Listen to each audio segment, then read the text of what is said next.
And he was a pure delight. And we're here to celebrate the delight that he was. We're going to have an informal get-together upstairs, and I think we'll probably go right on into that at this time. And I hope that we're able to communicate how much he meant to us and to everybody who knew him. Daddy, as most everybody knows, would have been 85 today. He was born on October 19th, 1918, and he died about a month ago, September 16th. He was named Noah Crawford Adkins. He was known by just all kinds of things: Noah, Noe, Crawford, Daddy, Pappy, Crotty, Slick. And a few others, as Smoke says. I've always known him as Daddy. It's kind of embarrassing to be a 60-year-old man who, when I would talk to people, talk about Daddy, but he was Daddy to me. My first glimmering memories in life are in Texas when Daddy was in the Army, riding on his shoulders. And he continued to carry me on his shoulders until I must have been 10 or 11, when finally he said, "Good God, John, you weigh too much for me to do that." He'd bounce me on his knee. He made the mistake of teaching me to drive when I was about 8, a Jeep. Put blocks on the clutch and on the pedals so that I'd be able to drive that thing. And after that, it was nothing but misery for him, because I always thought I should be able to drive. Finally, he bought me off by telling me that he'd give me a car if I'd just shut up and never mention that again. I tried not to.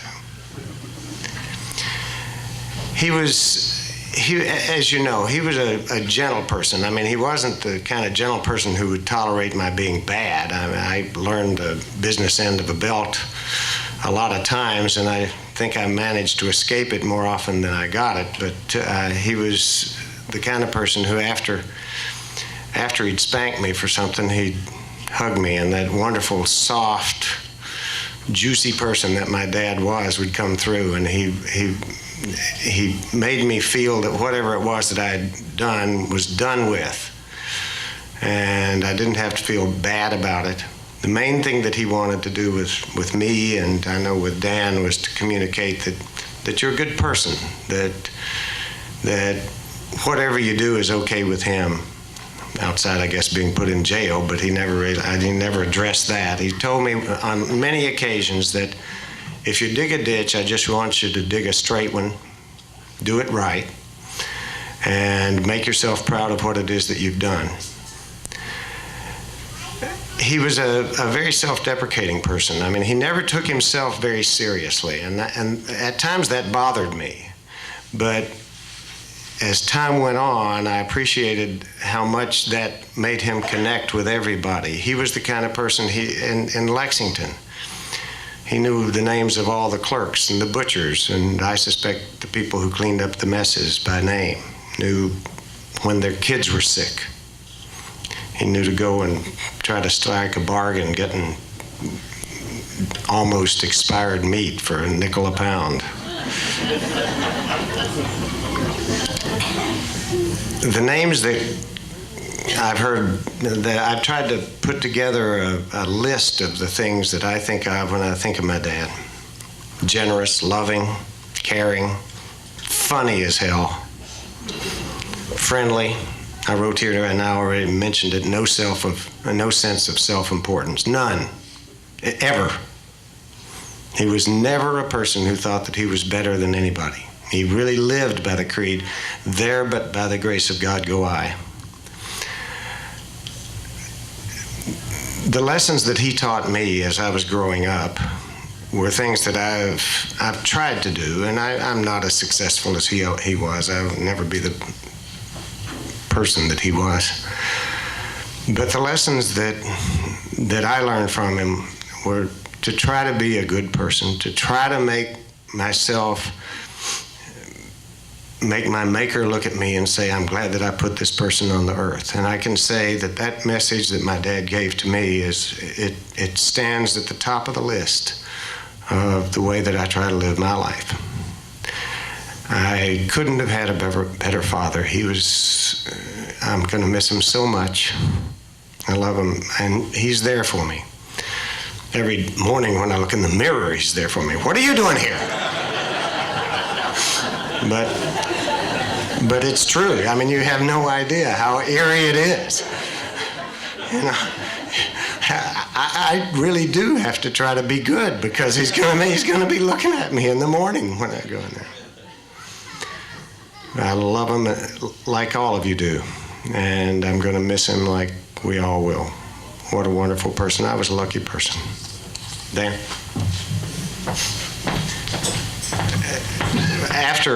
This is going to be an informal thing, by the way, once Dan finishes his remarks, and he'll give you further instructions about how we're going to manage this. John makes me sound like I'm the anal retentive one. I wanted to start my remarks in a way that I thought would honor Dad, because of the way that I know that he would want this thing to go.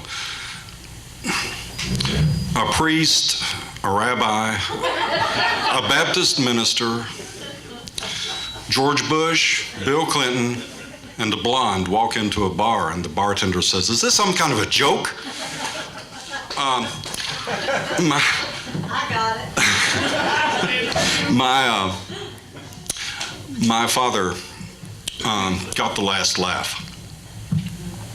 On September 18th, Thursday, September 18th, 2003, my mother, my brother, and I gathered in our dining room to do a reading of the will. And on the cover of the will was this note taped. It says, "Last will and testicle." Testicle is underlined, and out from that are the words, "That's a pun, son." I had picked this up, and I started reading this, and I burst out laughing, and John ran in and said, "What's wrong? What's wrong?" And I just handed it to him, and he looked at it, and he burst out laughing. This is a man who celebrated life. He celebrated people. I don't know anyone that he didn't like. Jeannie Zierzik at the Jackson Times, I wrote the copy for the ad that we ran in the Breathitt County Voice, and I called Jeannie to arrange the ad there, and Jeannie said that she had written something, because when we sent the picture, somehow I had neglected to send the copy. And she read it to me, and part of what it said was that Crawford Adkins was a man who truly knew no strangers, only friends he was yet to make. And what John is talking about what Dad has done in Lexington, is absolutely on target. People there may not have known him very well, because they are so, like the rest of us, so self-absorbed in our own lives. But Dad knew them, because he was so not self-absorbed in his life. He had 85 years almost. And I can't think of anyone who would think of him as an enemy. I can't think of anyone who, upon hearing of his death, would have said, "Well, I'm glad that SOB's gone." And I never heard him say that about somebody else. He was an amazing man.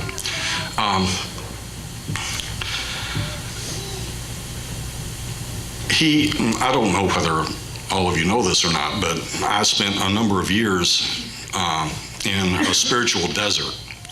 I walked away from the faith I held dear as a youth for a number of years, and about 12 years ago came back to it. And I didn't even realize how important it was, how important a role that he played in that. When I came back to the Christian faith and embraced Jesus as my Lord and Savior, I started reading the Bible and reading things about the Bible. Anytime that Jesus talked about the love of the Father and our Father who art in heaven. The word that he used was Aramaic. It was Abba. And that wasn't the word that was used to describe a tough, angry patriarch. It was the Aramaic word for daddy, and all that that word encompasses. I was about 8 years old and was up at the Jackson Theater, and it may have been Mike Miller who was sitting with me that night. It may have been Little Bill Back, I'm not sure. But we were watching a movie and screaming, and it wasn't a horror movie. And Dad came down and said, "Danny, don't do that. People are trying to watch the movie." And he left, and we started doing it again. And he came down and he took me home. And he said, "Go in and put your PJs on." So I went in and put my pajamas on and tried to slip into bed. And then I heard him say, "Dan." So I came on back out in the living room, and he was sitting over at one side. And he had a belt in his hand, the business end of the belt. And he said, "You can't do that kind of thing at the theater. People are paying money to be entertained." And he spanked me. He gave me 10 licks, and I did not cry. And I walked over to the door to the hallway to my bedroom, and I turned around and looked at him. And he was sitting there looking at me. And I ran back to him, and we cried together. That was my daddy. He never laid another hand on me. And I wish he had, because from then on he disciplined me with lectures. And let me tell you what, this guy could lecture with the best of them. I mean, I would be pleading, "Please hit me, just don't make me feel guilty anymore." He also was a fellow who took amusement where he could find it sometimes. Addie, I told you I was going to tell this story. Back almost 20 years ago, Dad discovered that the stream that ran behind the Harold's house and our house and J.K. Murphy's property was marked as a fire road, and that anytime the city of Jackson wanted to, they could come up and pave that and make a street. So Dad went down and talked to the city officials and got them to give him a quit-claim deed for that. And in order to make it official that that was now part of the Adkins property, Dad and I took one of those steel fence posts. You know what I'm talking about? The ones that have the little flange on the bottom? Okay. And we went over to JK's side of the hill, and we drove that thing down there. Okay. Dad and I went over and sat on the porch, and Addie came out and obviously felt that it was an intrusion, and it may have been. I'm not going to argue that point. But anyway,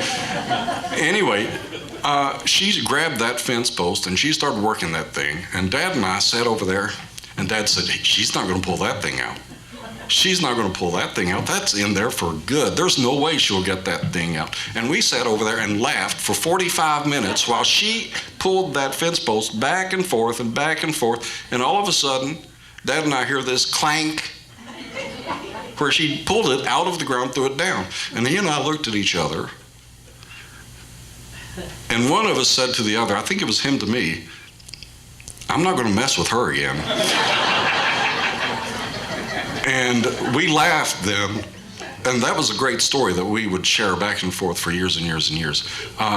My father loved me so much that he did not kill me when he had the chance. He was digging a hole in the yard, and I was in the hole with him. And he got dirt on his glasses, and he hit a shovel, and the shovel came over and flipped right in my neck. And all he even had to do is work the shovel back and forth a little bit, and that would have taken care of a lot of his grief.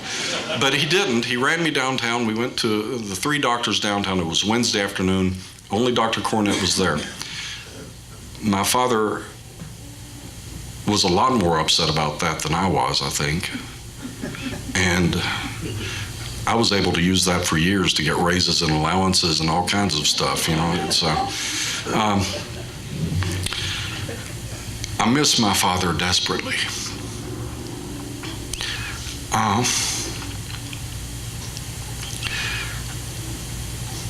He was, without question, the kindest, gentlest man that I have ever known. And one testament that has not been lifted up to him by my brother. John, little John, could you stand up? Brian, would you stand up, please? That is my brother's son, and that is my son back there. And both of our children have the middle name Crawford. Both of his sons asked Crawford Adkins to be their best man at their weddings. I don't know what more could be said. Gail Deaton asked me to read this note and show this gift that she has given us, and so I haven't looked at this. So Blanche and Danny and John, I wanted to give you just a tiny memento of this day, and since Crawford was sweet, spicy, fun-loving, and always aglow with the light of life, I hit upon this. It's also a great reminder of where he is today. Love, Gail. P.S. Forgive my poor stationery. I forgot the card. Don't worry about that. So we're about to find out what this was.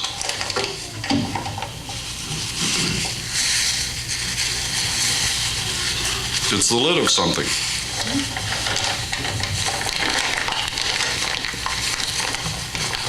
Oh my. It is a scented candle that says Home Sweet Home on it. And Gail, we will burn it and we will think of Dad. Thank you so much.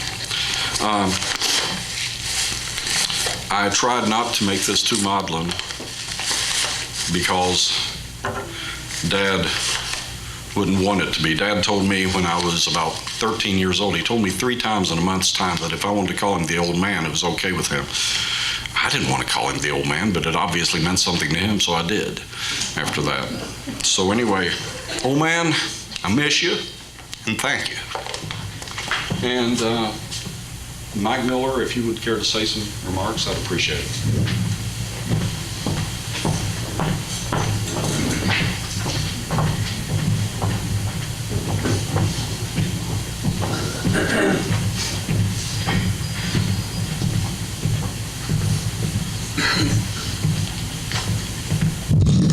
A couple of weeks ago when Dan and I talked on the phone about this, he asked me to get up and say a few words about his father. And I truly think that growing up on Picnic Hill and having Crawford as a neighbor was something really special. And I started thinking about what I was going to say, so I just sort of figured I'd tell a couple of stories about growing up around Crawford and Blanche. And the first story that come to my mind was the naming of the dog. And I don't know, we was probably 6 or 7, and Crawford brought home a German Shepherd, and we was all out in the yard trying to name it, and we'd say here or over, and the dog wouldn't come. And after 30 or 45 minutes, Blanche said, "Damn it, come here." The dog gets up and goes to Blanche. So we sort of thought that was pretty neat because Blanche made cussing legal on Picnic Hill. So another thing I remember is that they had the first color TV on Picnic Hill, and we sort of thought it was special to go to our house and watch color TV, even though all the shows wasn't in color at that time. And Stan will remember this, the football games that we had in the side yard. There was always something going on at Blanche and Crawford's house. And I'll tell you a little bit about what Crawford has meant to me in my life. He was always the first one there to give you encouragement. No matter what you'd done, he always found a bright side to it. And Blanche, I know for 60 some odd years that he loved you. And I know Dan and John Crawford had one of the greatest fathers that anybody could have. And John and Will and Sarah and Brian, one of the greatest and coolest grandfathers that anybody could ever have. So, and like I say, for all the kids who grew up on Picnic Hill and all the kids in town who were fortunate enough to know Crawford and have them in their life, they're blessed also. Thank you.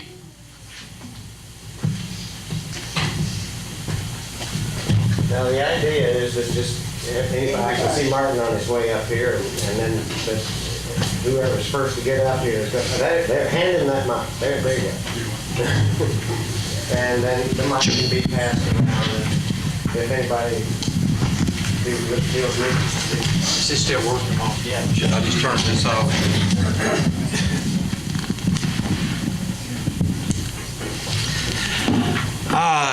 Blanche had asked me back, a month ago if I would say some things about Crawford, and I knew quite a bit, and I decided to kind of start out with the theater because in my days Crawford was the showman, and they were my earliest recollections of him.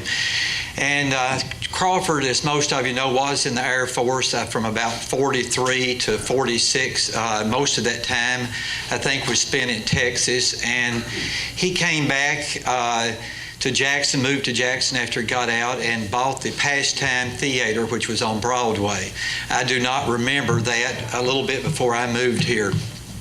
He then later, with John Holland, bought the Jackson Theater, which was right next to my parents' business. So we had a lot of stories. He would like to put signs on people's store, maybe go into the White Flash and say, "All pop free today." And he would slip up and put it on their window, and do the same in our store, or go up to Gamble and Strong's and put a sign on. So he was a joker, and one of the things that I do remember, my dad, as most of you remember, did not like houseflies or dandelions. So on Main Street, right after Crawford would had his windows cleaned, Dad would invariably kill flies and smear them all over the front of his windows. And I think at that time, Blanche said that the show people, the film people that were pushing the different movies that were coming up, they didn't have little reels or videos they could bring to you for them to decide what to pick as the show's coming up. They would come to their house and actually tell them who was the director, who the actors were, and that's what Crawford Blanche usually would notice. If it was somebody that they knew that was real popular, especially in that area, they would sign on with it. And she said that they had one man that was visited them one time that had a tick, and especially when he heard noises. And that, as most of you know, Crawford loved clocks. He had some rooms even had 2 clocks in them. Some would ding dong, some would strike, some would cuckoo, and Blanche said they were never in unison, that every 15 seconds one would go off, and then 15 seconds another. So at night you had about a 5-minute spell where you couldn't do any sleeping. But these clocks started going off, and every time they did, this man's neck would twitch, and she said it was a sight to behold. And then the other thing that I remember about Crawford was that he was interested in a whole lot of things. One of them was music. He liked any thing from bluegrass to opera, and as most of you remember, at the theater they did have Flatt and Scruggs on a regular basis. At that time I made fun of it and never did go, and now I am a big bluegrass fan, and Crawford was just a little bit before his time, I think. And Blanche said they also had other corny country shows, as she described it, that would participate there. But he liked Benny Goodman, and he had a wonderful collection of music and loved all that. He also, besides clocks, probably tools was his another thing that he liked. And as most of you know, in the basement here in Jackson, it was just a huge tool shop. And I think even the house he bought in Lexington, he probably did so because it had a tool building in the back of it. So that was one of his favorite things to do. I can remember him saying that he and maybe talked about building a pine casket of his own, and he said that what he would like to happen when he died, for them to put him in that wooden casket, build a big fire in the fireplace, put the casket by it, and stink everybody on Picnic Hill out. And that was kind of his humor about life and death. But he was always joking and sending people email jokes. I think the last week that he was alive, the last joke we got from him, he said that this priest got on a subway car and there was a drunk on the car, and they started talking with each other, and the drunk finally said, "Do you know what causes arthritis?" And the priest sized him up, and he said, "Yeah, I know what causes it. Drinking, smoking, and carousing around with loose women is what I think." So there was not anything said, and then as they got off the car, the priest started feeling a little guilty, and he said, "I want to apologize for what I said. Said I shouldn't have said those things. Said I hope you do fine with your arthritis." And he said, "Oh, I don't have arthritis. I just read yesterday in the paper that the Pope did." And that was his. And he thought that was the funniest thing. If you saw him in person, he told you. But each week he had a favorite joke, and that was the last one. He also was a big reader. He liked to read books, and he, in the morning, he and Blanche, one would read the city and state part of the paper, and the other one would read the main section. And then when they got through doing that, they wanted to make sure the other one hadn't missed something real interesting, so they would discuss it and make sure each had seen all the good articles. They had been married 65 years, and Crawford was real proud of that. He always would find a way to interject it in conversation. Even if they were buying clothes in a clothing store, Crawford would walk up and say, "By the way, you be sure you take care of this woman, get her fit right." Said, "I've been married to her for 65 years. So it was a very proud thing for him to have been with Blanche that long. Let's see, I guess it was maybe 6 or 7 years ago, they moved to Lexington, and we moved some of their stuff down. And then he called me one day and he said, "I've decided I want to take a refrigerator back." He really couldn't quite leave Jackson, so they wanted a place to come to on the weekends, they had decided. So we moved a refrigerator back for him, and they tried that for a while, but you could see that it was really tough for them to leave here. But they felt like they needed to be near medical services and Dan in Lexington. Some words that I would use to describe Crawford, I've heard gentle and some other things, but here's some things that came to my mind. He was witty, strong, passionate, loyal, kind, funny, courageous, smart, and feisty. And other thing, a high point I think I'd want to mention that was probably the thing that he left with me the most, and I thought was the most special thing about him, was that he had such a zest for life. He probably got 150 years worth of life in 85 years. He didn't believe in wasting any time, and I'm sure he would want all the family to mourn now, but to not miss a chance to do something the next day. And I just talked with his grandson, John Crawford, and he is mountain climbing, and I should have known there would be an Adkins that would be doing that.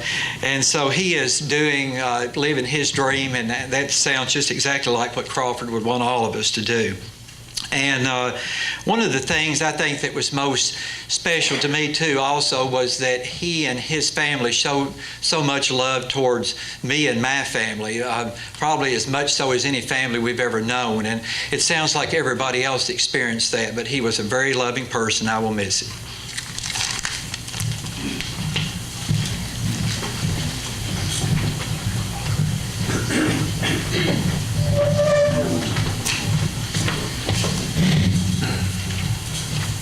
Does anyone have something like to say?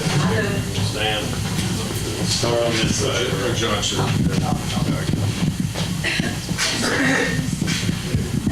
I'm his nephew. He was Uncle Noe to me, and I'm Lena Mae's son to most of you. When Johnny and I were 8 or 9 years old, our vocabulary was expanding into some new words that we thought were pretty funny. And one night I got a can of spray paint and went down to the post office where our grandfather was the postmaster and sprayed the word shirt, S-H-I-R-T, on the side of the post office, and then put an X over the word R.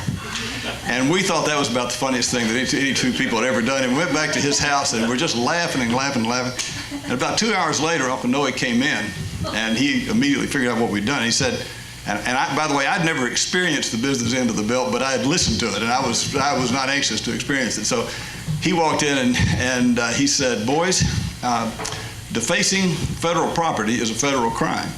If you don't clean that off tonight, you're going to prison." And he took us down. He took us down there with sandpaper and soap and stuff. And I think it was about 2 or 3 in the morning before we finally got it off. But we learned a lesson much better than a spanking.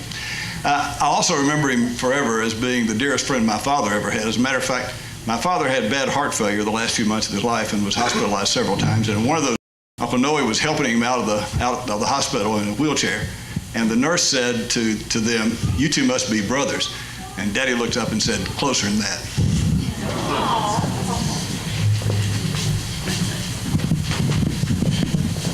I'm another nephew, Stan Watkins. John Surgeon's dad and Uncle Noe were sort of assistant fathers for my brother and me. We were incredibly lucky that way. I was thinking about 9 years ago when they still lived here, the ridiculous indigestion I thought I had turned out to be appendicitis. I was on the gurney in the emergency room at UK, and they had just made the decision that I probably had appendicitis. And I think they had called the Atkins about 12 minutes before, and I looked up and there they were. It was about 11 at night. They'd already, I think, gone to bed. They dropped everything they were doing and were there in a minute, and that's been true of them for the 56 years I've been around. I counted it up in my head coming up today. 200 24-hour days at the Jackson Theater, free. From about 1952, when in that magic world that Jackson was in 1952, a 5-year-old kid and his 4-year-old brother could walk from Hawk Street to the Jackson Theater, see whatever was on, and walk home again without anybody worrying about them or them worrying about anything. Living in the dream world of that theater, seeing the movies, getting free popcorn. We abused that, of course. I was not a very sociable animal, so in order to worm my way into friendships with people, I would get my free bag of popcorn, walk inside and immediately give it to somebody I was trying to butter up, wait a few minutes, go back out, get another bag, and walk. Well, finally they turned me in to Uncle Noe and said, "These kids are ruining you, you know." And so he cut us off to one bag a night. He gave me my first job briefly as a projectionist. It was the proudest moment of my life. It was a dream world up there in that projection booth. Elmer Gantry was playing. The film broke. I spliced it. Instead of, as I had previously done in my life, whined and run home to mommy to hide under a bed, I stood up to a responsibility and learned how to do something. And he gave me that, and I've never forgotten it. He gave dreams to everybody in this room who remembers the theater. But all of you who never knew the theater but went to the store, I've talked to so many people who bought their first grown-up clothes there, their first dating clothes, their first going to college clothes. We lived 2 blocks, there were 2 blocks between our house and their house in Lexington, and he will always be 1 nanosecond away from my heart.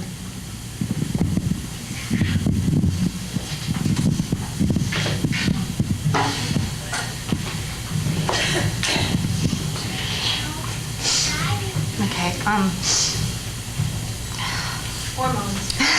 Yeah. Okay, I'm fine. I'm Pappy's granddaughter. I'm Sadie, and I'm John's daughter.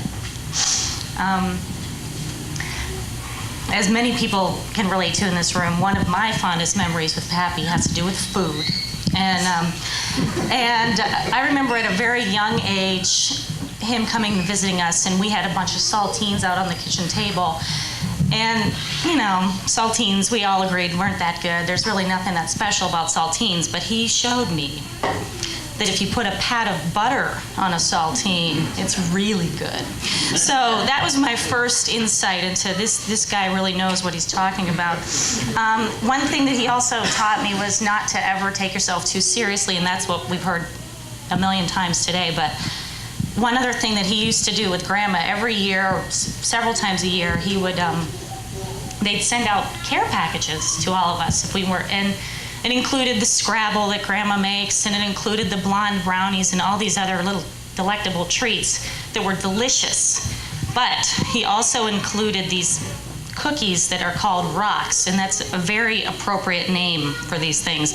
They weren't good, and they were hard, and they didn't taste good, and we told him we didn't like them, and we said we didn't like them, and he loved that. And every year they multiplied, and you get more and more each year, and you wouldn't eat them, but he would just, how did you like the rocks? Well, one year when I was first in Chicago, I live in Chicago, and the Chicago mail is terrible, and it's notoriously bad. He and Grandma sent me a care package sometime in June. Never came. September, it did come. And Pappy said, I said, guess what I got in the mail today? I got your banana bread and I got everything else. He said, well, the rocks ought to be just perfect. So he never took himself too seriously, would go to great expense for a good joke. And those rocks, and I know they took a long time to make too. But the last thing I just wanted to say is that he was the best, funniest, kindest grandfather, and he, as soon as my husband and I found out we were expecting and we let him know, they called regularly, and he would always call and say, we're just checking in to see how things are going with your stagnancy. And things are going great, and I'm sorry you're not going to get to meet him, but I'm so thankful he knew that he was going to have a little great-grandson. And happy birthday, Pappy, and we love you.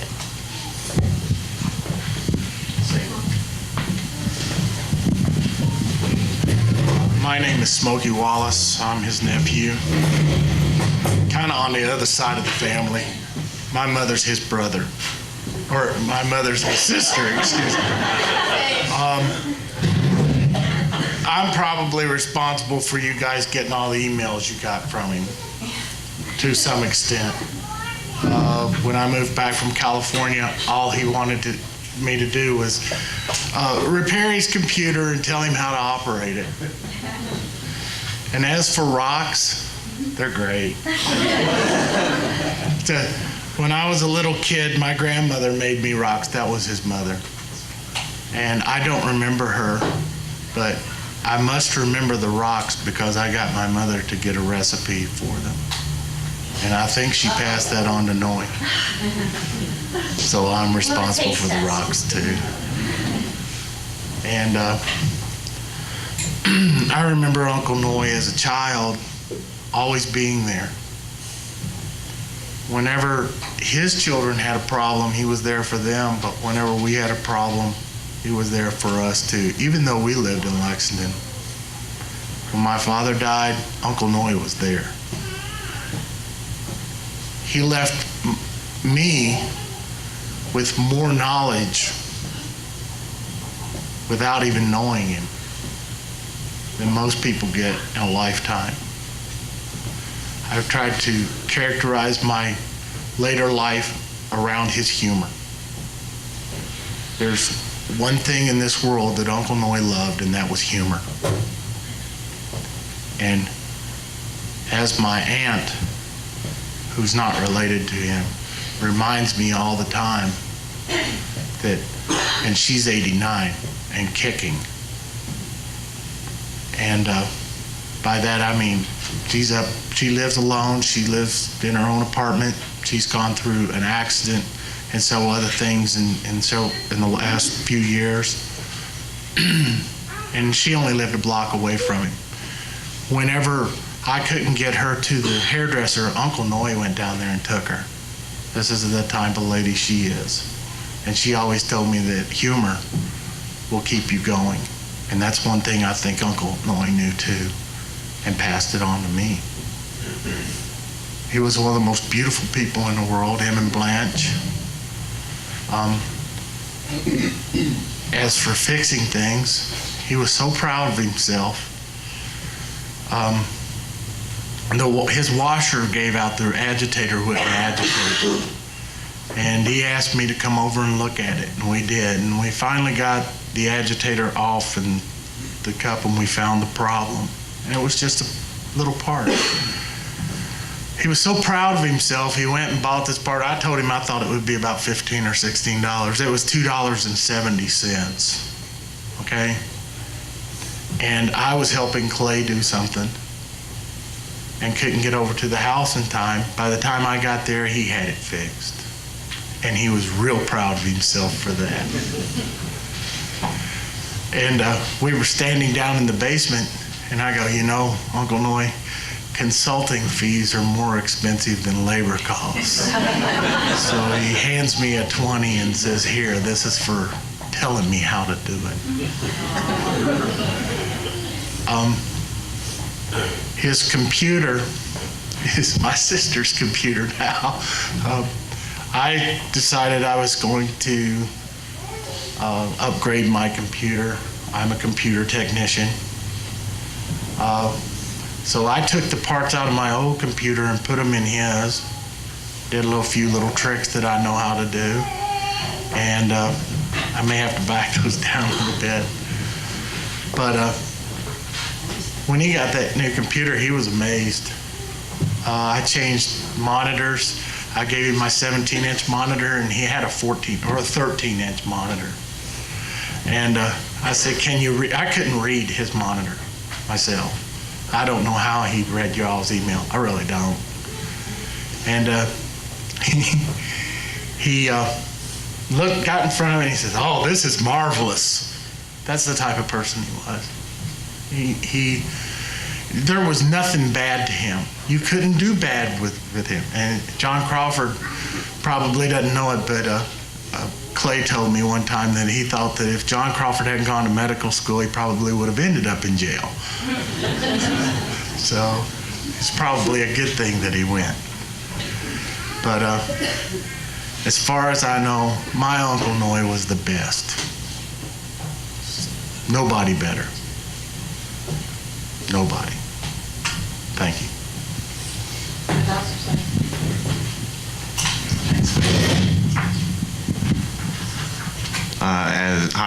As Dan said earlier, I am John Crawford Adkins, cousin of Brian Crawford Adkins, son of John Crawford Adkins, and grandson of Noah Crawford Adkins. We have missed one thing that Pappy really loved. We haven't talked about it yet, and I'll see if I can convey it to you in a quick story. I got married in 1990, thanks. Yeah. And anyway, I got married in the middle of the summer, and 2 weeks after I got married, I found out from my new in-laws that they had all just received, all of them had just received in the mail on the same day that season's Kentucky Wildcats basketball schedule. And these people are all from Indiana. But Pappy had somehow gotten the list and sent them all the schedule for the Wildcats that year. So let us not forget how much Pappy loved his Wildcats. On a little bit more serious note, I've told this to a couple of people here in the last day. I was very, very lucky. A couple mornings ago, I woke up very early in the morning. I was here in Kentucky. I woke up very early in the morning and smelled bacon and biscuits. I woke up on Picnic Hill and walked into the kitchen, and Pappy was making breakfast. I got to see Pappy 2 mornings ago. He was making breakfast. And I heard, as I've heard so many times, with those wonderful smells and the warmth of that house, and I heard that voice, "Morning, boy," and just, and I started talking to him, and then I realized, wait a second, this isn't right. And he gave me a very knowing look, kind of like that look. And he gave me a very knowing look, and then we hugged, and he didn't just hug me, he picked me up off the ground. He can't do that now. He couldn't have done that a month ago. He couldn't have done that for quite some time. But he picked me up off of the ground, and that was it. I got to see him, and he looked real good, and he was cooking real good. And I love Pappy, and I think that this family is a remarkable family in its ability to accept people for what they are, to show people how much they care, and they love people regardless of the paths they choose, the things that they do. It's all based on on something deeper than the path that you take in the way of what career you choose, or money that you make, or things that you. It's so much deeper than that, and I think that so much of that stems from Pappy and what he's given to us. And I am one of the most blessed people in the world that I'm a part of Pappy's lineage, and I will continue to carry it on. And well, I love Pappy, and happy birthday.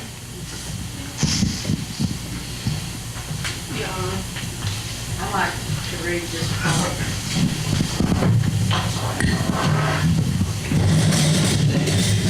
I'm going to sit right here, mainly because it's Jane Ethel, and as you know, she doesn't stand too often. Also, I thought when I do read the poem, it'd be good just to look at the pictures up front, and the people up front being his offspring.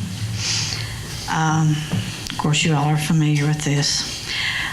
It's especially meaningful to me because it was read, John Clay Rice read this at my brother Paul Combs' funeral. This is not a funeral, but anybody that knew Paul Combs knew he was one hell of a man too.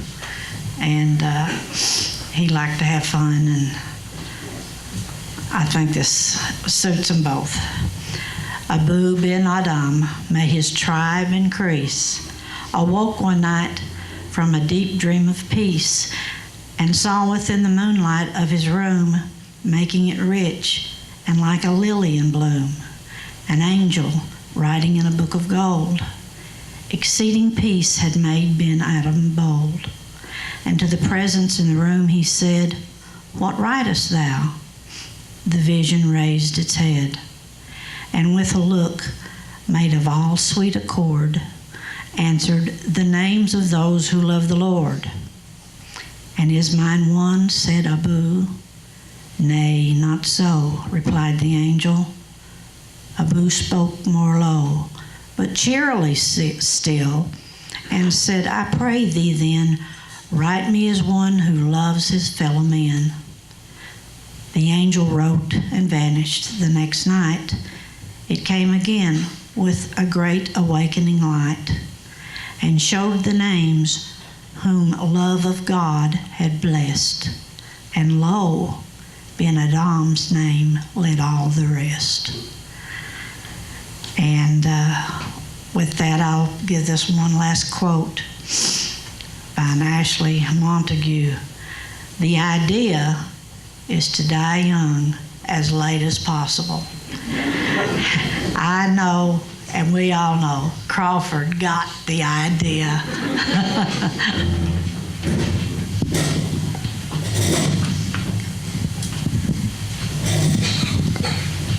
I'm Sally, John's wife, Crawford's daughter-in-law.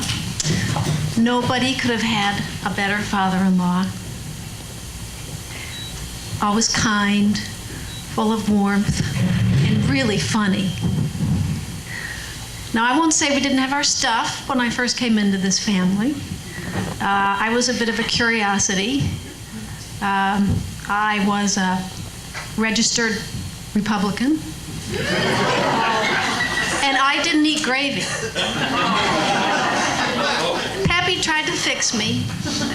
We had endless political discussions ad nauseum, and he even reinvented his gravy by giving it another name, sauce. Well, it didn't take. I'm still a registered Republican, and I still don't like gravy, but what did take was a wonderful relationship. He was always a joy to be with. Zest for life is just a perfect description for him, but he was wonderful to me, full of warmth, kindness. I I felt he really loved me, and I really love you, Pappy. Happy birthday.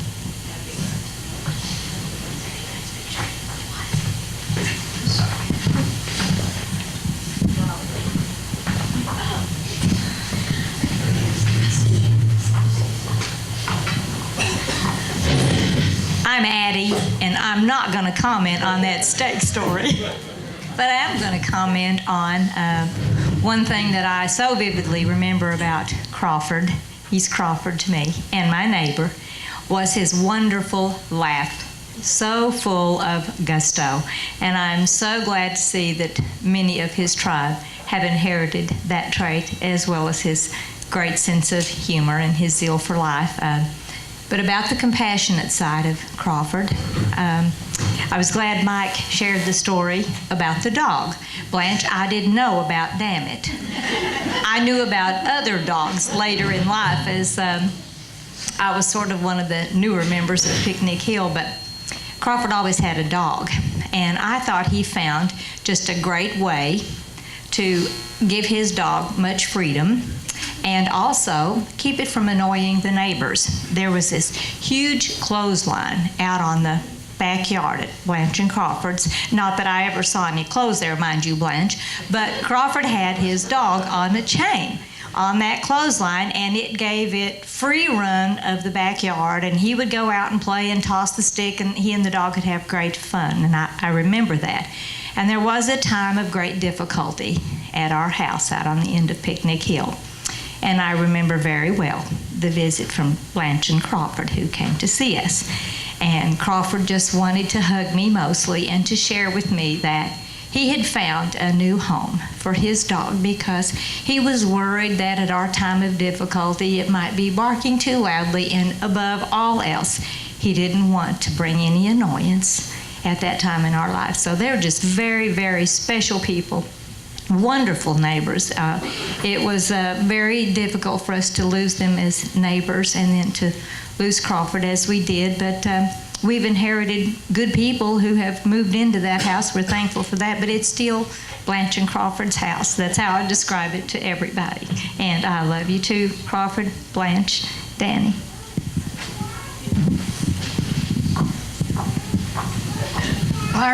I remember it took me all day long to download all the pictures of his new great-granddaughter. There were pictures of him with his grandfather and his parents and with Blanche, and I still have all those pictures, and my mother thoroughly enjoyed them. And that was just a few months before my own mother died. But those pictures brought so much joy to us.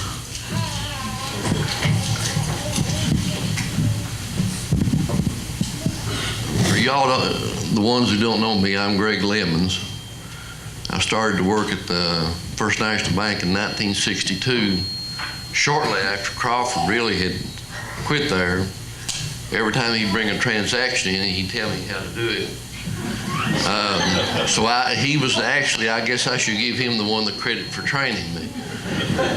But there's something about dogs that Crawford, I don't know what it was. That was the first place that I can remember when we were on the ball team at the city school. We'd run Picnic Hill, and that's the first time I saw a blue-tongued dog running around. Crawford had one, but Pricey will remember this.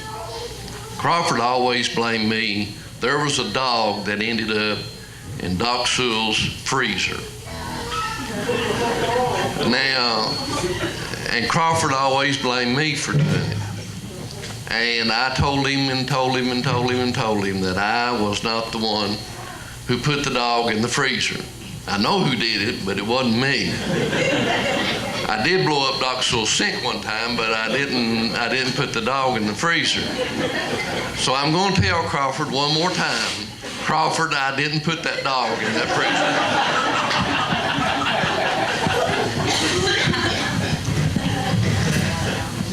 For anyone here who doesn't know me, I'm Etta Napier. I worked with Crawford Adkins at First National for as long as he was there. I was there when he came and there when he left. He gave me a nickname that still sticks. Everyone he met, he added Pearl to the name, Eddie Pearl. My name's Etta, but I was never Etta to Crawford. I was Eddie Pearl. last fall, I was in the hospital visit with a relative, and I was walking down the hall, and someone was walking in front of me, and I just sort of to myself, I said, Crawford Adkins. Well, he had very good ears, because he turned around and spread his arms out and he said, Eddie Pearl.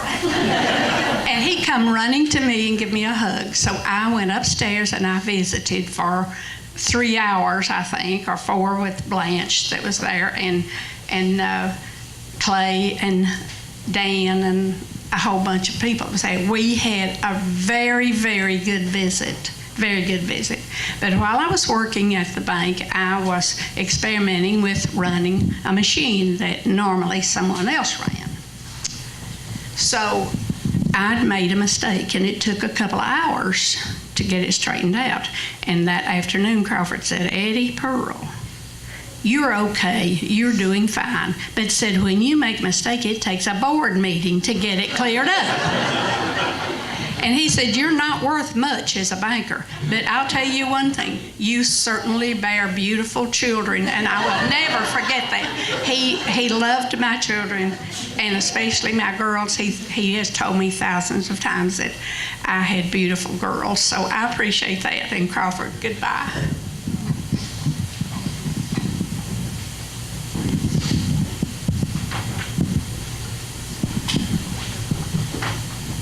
If anybody doesn't know me, I'm Herschel Branson. Now, Danny and I became friends back in 1967, and that's the first time that I was ever at the first house on Picnic Hill. And on the way in, the first thing you noticed was this boat over here, and it was Noah's Ark. And I thought that was the strangest name I'd ever seen on the way in. And then I get inside. And this was 1967. We had phonographs. There were no stereos. But in Crawford's house, there was a phonograph in here in the den, but there were speakers all over the house. It was absolutely amazing. The house was full of music, and there was always something good in that kitchen to eat. Blanche was always cooking. Crawford was always cooking. And he didn't mind a bunch of skinny, mop-headed, muley boys hanging out at his house. In fact, he loved it, and he'd take part in the fun a lot of times. One of my most vivid early memories of Crawford was, it was about 9:30 or 10 o'clock on a Friday night. I came up to stay with Dan. We were sitting in the den watching something ridiculous on TV, and Danny was on the phone. And Danny had been on the phone for about 2.5 hours. And so here came Crawford. He was ready to go to bed. And most of the family probably remembers, Crawford usually lounged around in his boxer shorts for about an hour and a half before he went to bed. He peeked around the corner and he said, son, don't be on the phone all night. And if you stay on there, I'm going to send your mother in. Danny got off the phone. But what I remember most and most grateful to Crawford for is Crawford showed me and taught me by my relationship with him that life is something that you don't endure. Life is something that you cherish and you appreciate every day, just like Crawford appreciated a good meal and a funny story. Thank you very much.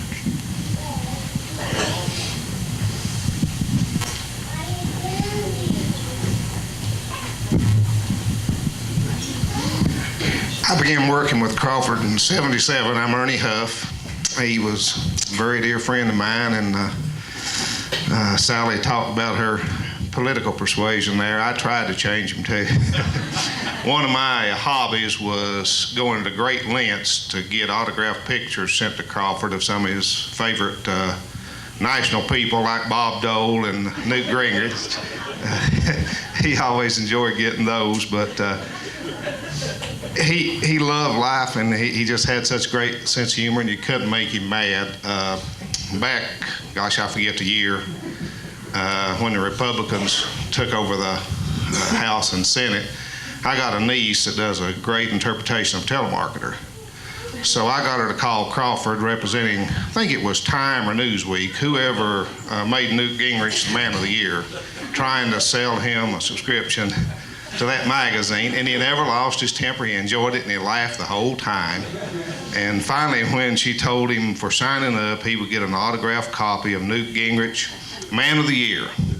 And Crawford gave his old chuckle. He said, "Honey, I don't think I want a picture of my old Newt around my house."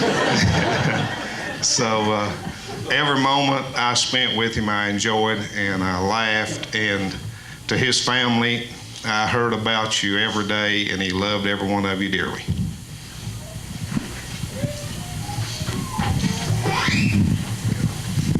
For those of you who don't know me, I am Cassidy, Pappy's great-daughter, or great-granddaughter, John Jr.'s, whatever you want to call him, John Jr.'s daughter, and John Sr.'s granddaughter. And as my dad mentioned, that Pappy loved the Wildcats. And I don't even know if he knew this, but my school team, and I'm a cheerleader at my school in Pittsburgh. And just this year, I got a Letterman jacket for being a cheerleader. And on the back, it said Wildcats on it. And I've gotten quite a few inquiries about the jacket while I'm here, asking if it's the UK Wildcats. And that's over my head. I didn't get it for like the longest time until this morning when I was putting it on. I finally figured it out. And also that was just my little story there. And I wanted to mention, hold on. Isabella, come here. This is Isabella, who is very interested in the microphone, but she is another one of Pappy's great-granddaughters, and she's not going to be the youngest one because we're going to get Sade has a little JJ coming, which is our little nickname for him. And I was thinking, Isabella, I don't even know if she ever met Pappy. And she did? Well, she did meet him, but she's just looking at me funny, like, what are you doing? But it occurred to me, it dawned on me that she's never had his biscuits and she won't have his gravy. And it's kind of a shame.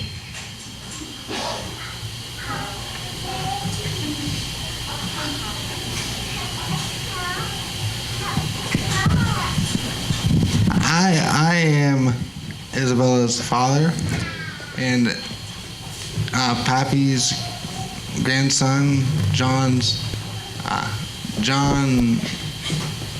Crawford, the first one's son, and brother of second John Crawford. But I wanted to point something out about Pappy, and he knew that we loved his gravy.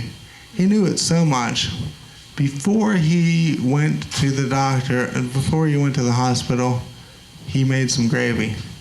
And last week, she had some of his gravy. And so she did have Pappy's gravy. And on top of that, he was so full of life that when she was born, 1 year, 2 days ago, in Arizona, Tucson, Arizona, he got in a car and he drove. And this was about a week after she was born, but he drove from Lexington to Oklahoma City in 1 day, and he was so determined to meet her, and he got to meet her. He loved the family and life so much. And I cannot leave out the Wildcats.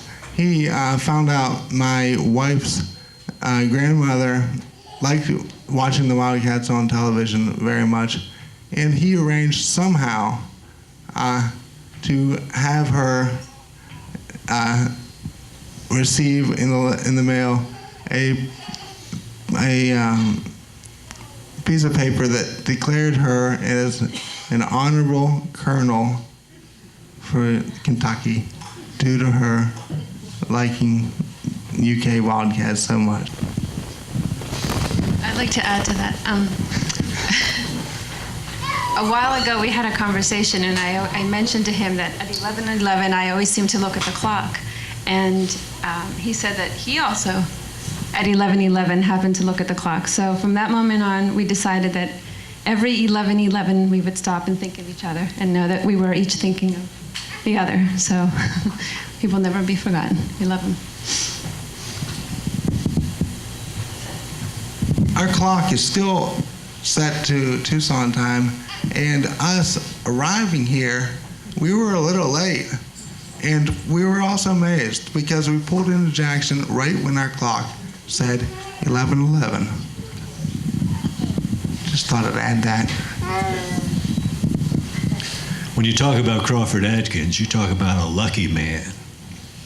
We were lucky to know him, but he was a lucky man.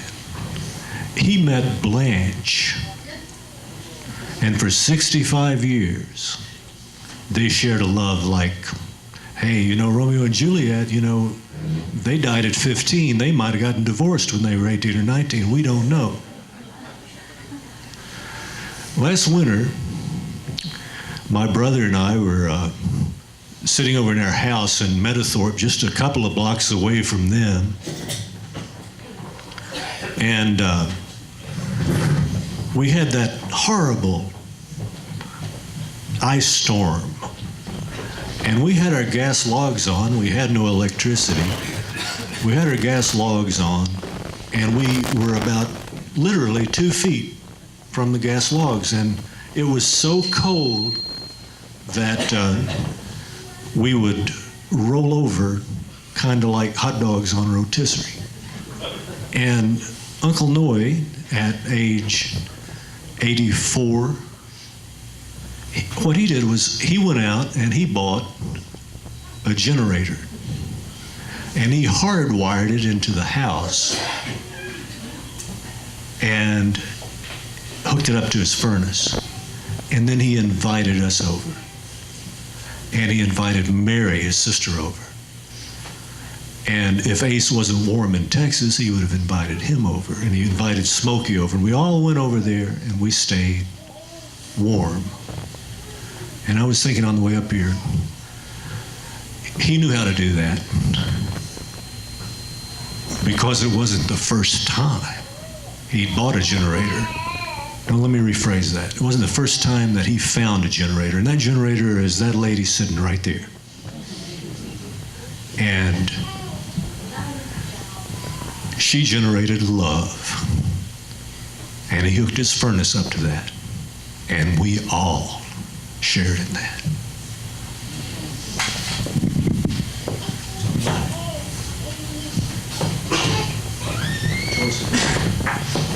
Thank you, Clay. My name is Rennie Bowers, and I'm not here as the official photographer, although it might have appeared that way. John Adkins is my brother-in-law, and Sally, the Republican, is my sister. I, too, am a registered Republican. Blanche, I'm sorry. I can't help it. Some infirmities remain forever. You all in this room are, I'm jealous, I'm envious of all of you, because although I knew Crawford over a long period of time, I only had the privilege and pleasure of spending time with him perhaps a dozen or so times at the most. But in those times, I realized that I was in the presence of someone who was truly kind, generous, sweet, loving, all of the things that you people have been able to testify to today. I just wish I had had more of those experiences, like so many of you in this room were fortunate to have. I too, Sarah, tasted the rocks. And on the basis of that, I was able to resist his several invitations to try his gravy. A decision I'm now reevaluating based upon some of the testimonials I have heard today. But I'm very pleased to be here today to be able to share this wonderful day of celebration with all of you. I too shall greatly miss Crawford, or Noe as even I sometimes called him. Thank you. I just have to say something because my brother carries on the tradition about the boxer shorts around the house. But I've known Dan. I had my license first, so I was the guy that everybody could ride with, you know. But Picnic Hill will always be your home for us. And my first job was at the Jackson 5 and 10, and I walked into the department store. I'll try to make it through this. But Crawford took pride in being able to count at the end of the day all his money and not be disturbed. He said, "Go ahead, you can talk about anything." And somebody came in and he was counting, we were talking, and he looked up. Somebody said, "Look at that plane, it's going to hit the mountain. Look how low it is." And he said, "Oh, that's a Boeing 777 or whatever." It messed him up. He realized it and he called for that dog.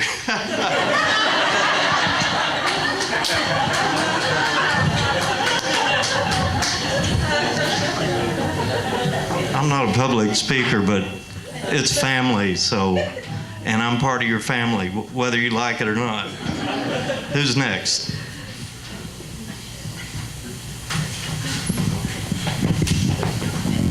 Well, do you have more to say? I just wanted to tell one other story. We're out of time. Walter knows me. We made reference. I don't know if any of you remember this, but my father was follicle impaired. And back in 1964, we came down to Lexington and went over to Mr. Wiggs, and I saw something that I wanted, and he looked at it and said, "Okay," and so he bought it, and we came back to Jackson, and he wore it first. It was a Beatle wig that he wore with great relish into the white flash and caused much laughter and such, which is, you know, I had to bring that up because that just says who he was. Also, I wanted to say one other thing here. Ernie Huff spoke a little while ago, and Ernie, only one thing kept you from being Dad's son, and that's the fact that biologically you weren't. He loved you dearly. He truly did. He spoke so much. I got jealous of you all the time. He spoke so highly of you. He really thought the world of you. He thought the world of all of you and of many people who are not here today and of many people who have gone on beyond. And I just wanted to mention that. I especially wanted to mention the thing about his lack of hair, because a lot of people would refer to him as baldy, and it never really bothered him, or at least he never showed me that it did. So anyway.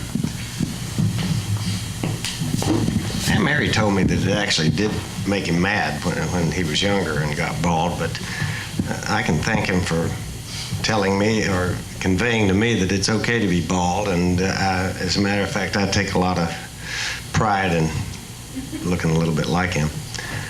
On behalf of Mother and Dan, the rest of us, we'd like to thank everybody for coming out. He's, I'm sure, looking down here and saying, where's the booze? I know that he always liked a good party, as you all know, and I don't think that anybody would have ever accused him of having any teetotaling tendencies. I know that he would appreciate it if, when you get back home, if you'd pour yourself a little of whatever it is you might pour and tip it on his behalf. I know that he's right now celebrating all of you all.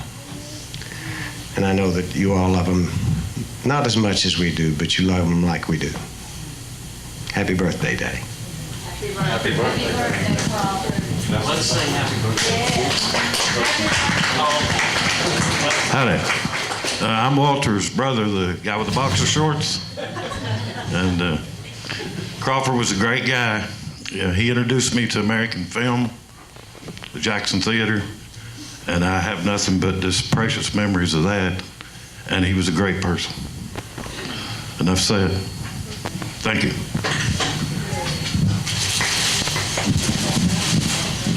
We can have a lot of stuff. If you want to have some, happy birthday, get that one down.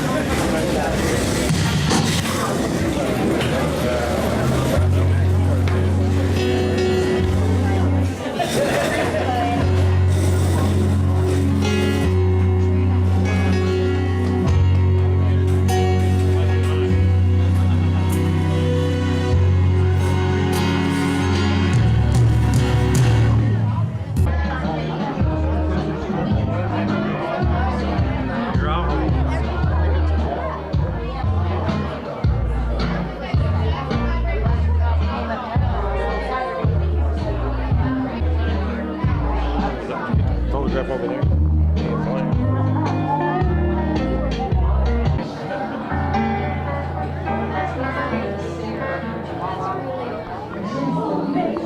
There you go. Well, Perry was a great man. We heard from those people, and that's all we know.